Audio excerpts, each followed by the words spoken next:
Did Pope Pius XII collaborate with Adolf Hitler? Was Pope Pius XII an anti-Semite? In an extensive interview with John Cornwell, author of the year's most controversial book, Hitler's Pope, we find out that the answer is yes.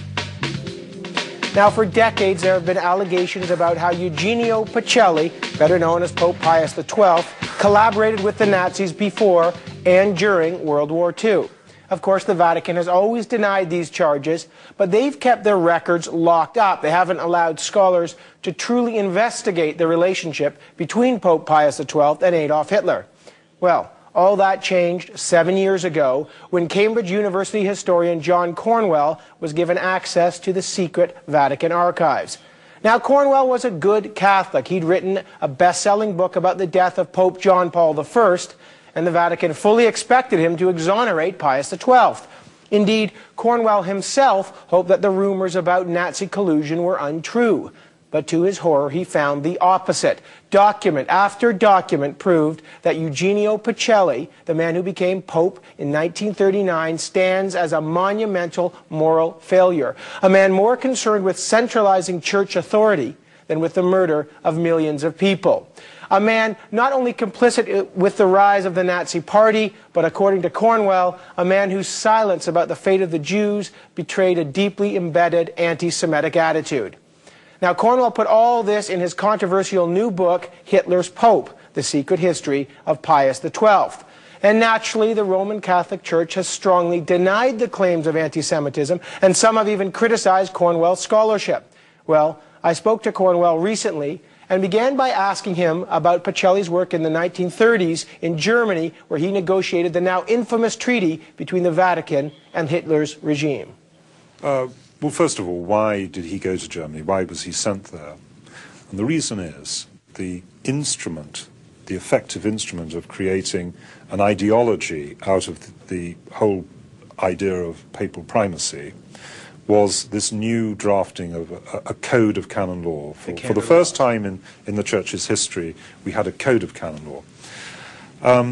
But they had a problem, and that problem was Germany, because Germany had one of the largest Catholic populations in the world, 23 million.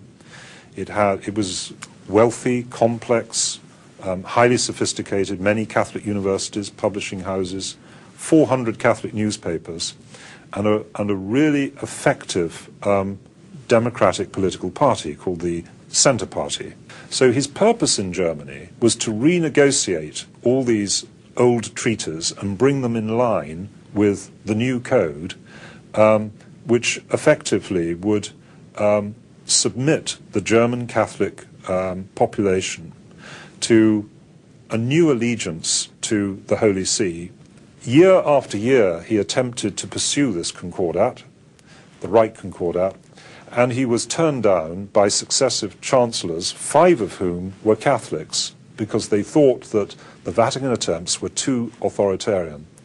It wasn't until Hitler emerged in power in January of 1933 that the chance for these two supreme authoritarians to come together and to do a deal came about. Now, why would a pope make that deal? Why would they withdraw Catholics from the political field?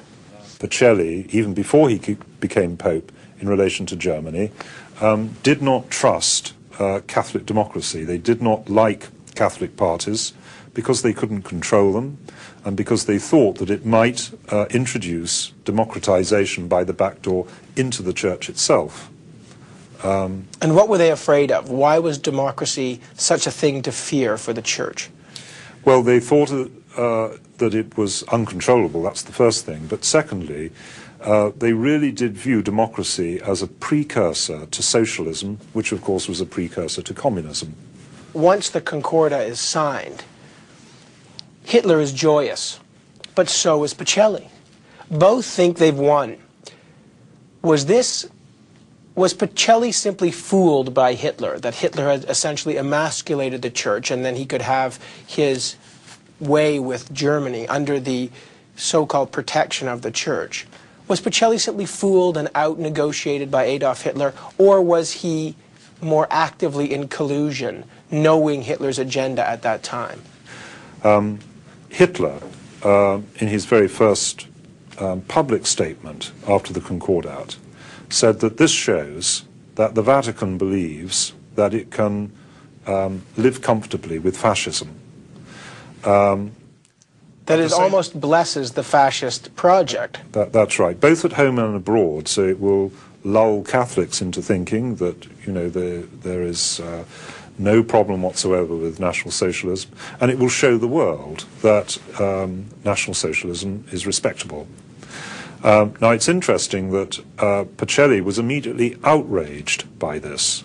And that does indicate, you know, he had no great love of Hitler, no great love of National Socialism, but he was prepared to do deals with the devil in the interests of what he saw to be the best interest of the Catholic Church, which was this centralization.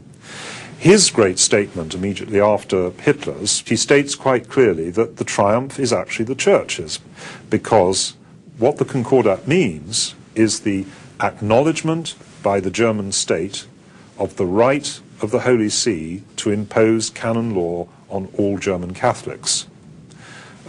So there we see, you know, these remarkable goals which are quite different, but which have disastrous consequences for the history of the rest of this decade. We see this powerful Catholic Church withdrawing from all social and political action, which includes the voluntary disbanding of the Centre Party after having voted for the Enabling Act, which gave Hitler his dictatorship.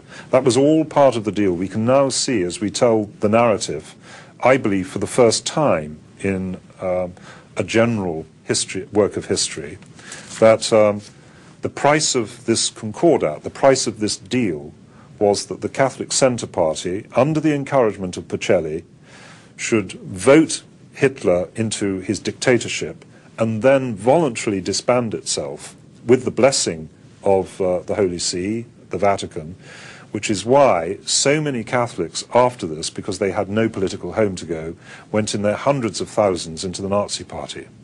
Was Pacelli simply blind to the consequences of making a deal with Hitler? Or, more horrifyingly, did he care what the consequences were for non-Catholics? Well, I think he had an extraordinary ability to blind himself to the consequences of his actions all the way through his life. It's interesting that although immediately after the Concordat he said it was a great triumph for the imposition of the Code of Canon Law on German Catholics, he actually changed his tune later on. He said that he was forced into the Concordat with a gun to his head, and that it was some kind of legal agreement was better than none. This shows extraordinary capacity for self-delusion, I think, and we see this actually all through his life. Now, one of the claims in this book is that he's actively anti-Jewish or anti-Semitic. He wrote the following passage during his time in Munich when he witnessed the Bolshevik uprising. Now, the Bolshevik uprising, just to remind people, many of the leaders were Jewish.